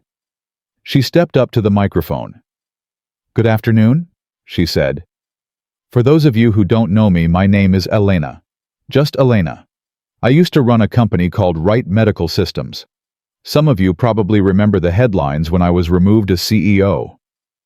A murmur went through the crowd.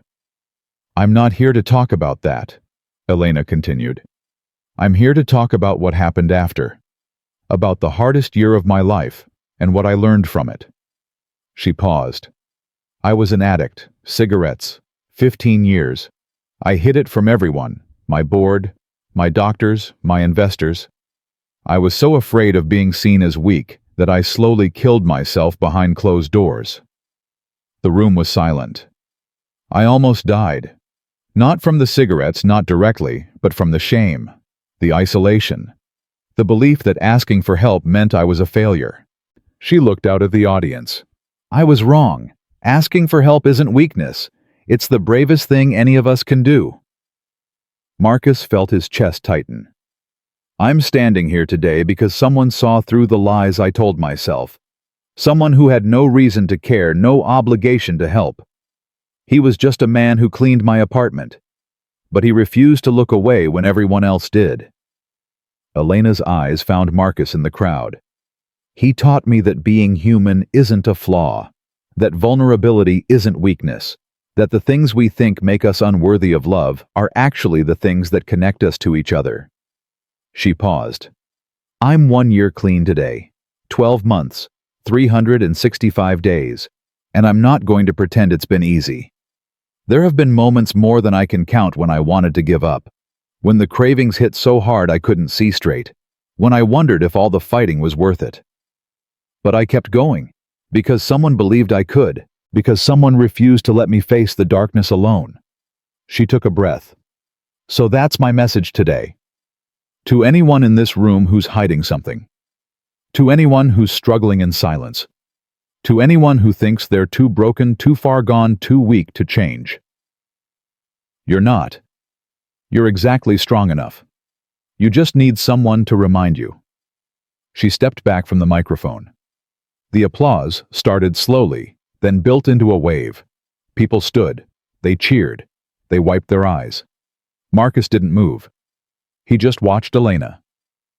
This woman who had been dying when he met her, who had fought her way back to life, who had rebuilt herself from nothing, and he felt something he hadn't felt in years. Pride. Not in himself. In her. In what they'd built together. After the speech, Marcus found Elena backstage. She was surrounded by people, conference organizers, journalists, admirers wanting to shake her hand.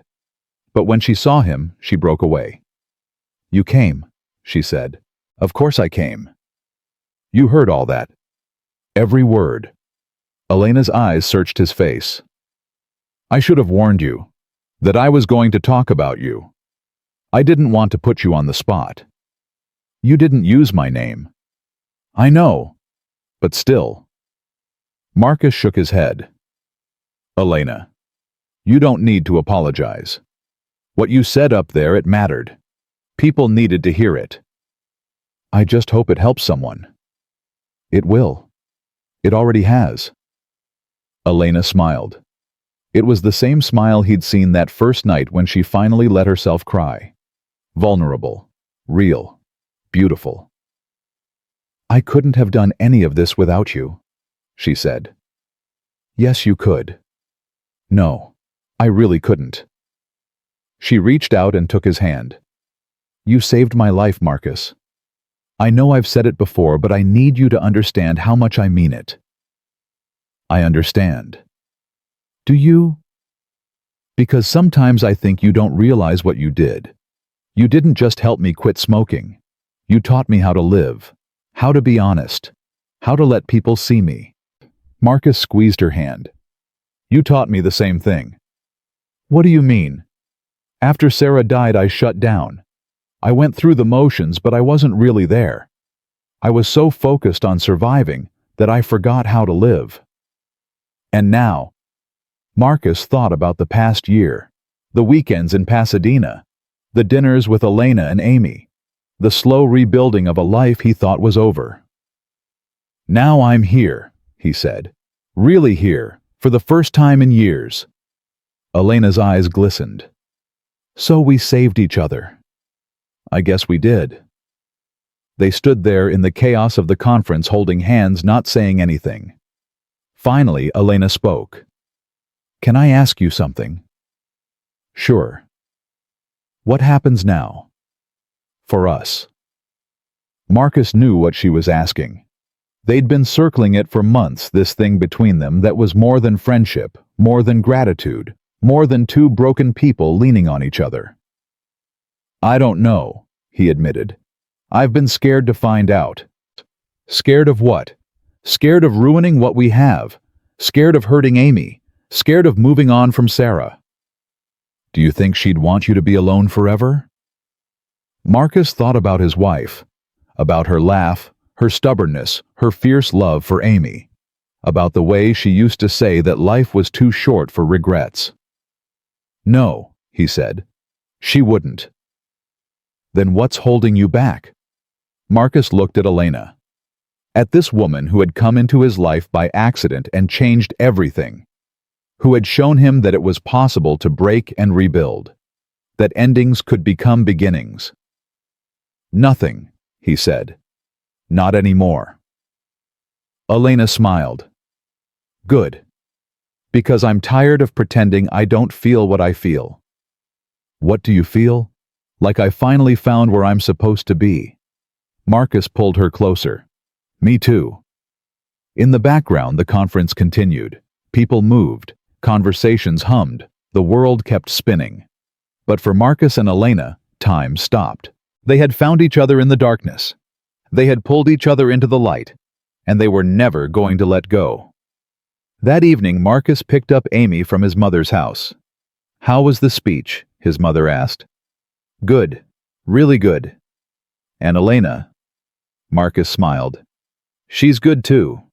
His mother studied his face, then she smiled back. I'm glad, she said. You deserve to be happy, Marcus. I'm starting to believe that. On the drive home, Amy asked the question he'd been dreading and hoping for. Daddy. Yeah, baby. Are you and Elena going to get married? Marcus nearly swerved off the road. What makes you ask that? I don't know. You look at her the way you used to look at Mommy, in the pictures. Marcus felt his throat tighten. Would that bother you if Elena and I... No. Amy said it without hesitation. I like Elena. She's nice. And she makes you happy. She does. Then it's okay. Mommy would want you to be happy. She told me that. Marcus blinked. She told you. In a dream. Before she died. She said that when she went to heaven I had to take care of you. Make sure you smiled. Make sure you weren't sad all the time. Marcus couldn't speak. He pulled the car to the side of the road and turned to face his daughter. Amy, it's okay, Daddy. I know she's not coming back, but I think she sent Elena to us, to help. Marcus pulled his daughter into a hug. You are the smartest, kindest, most amazing person I've ever known, he said. I know. Mommy used to say that too.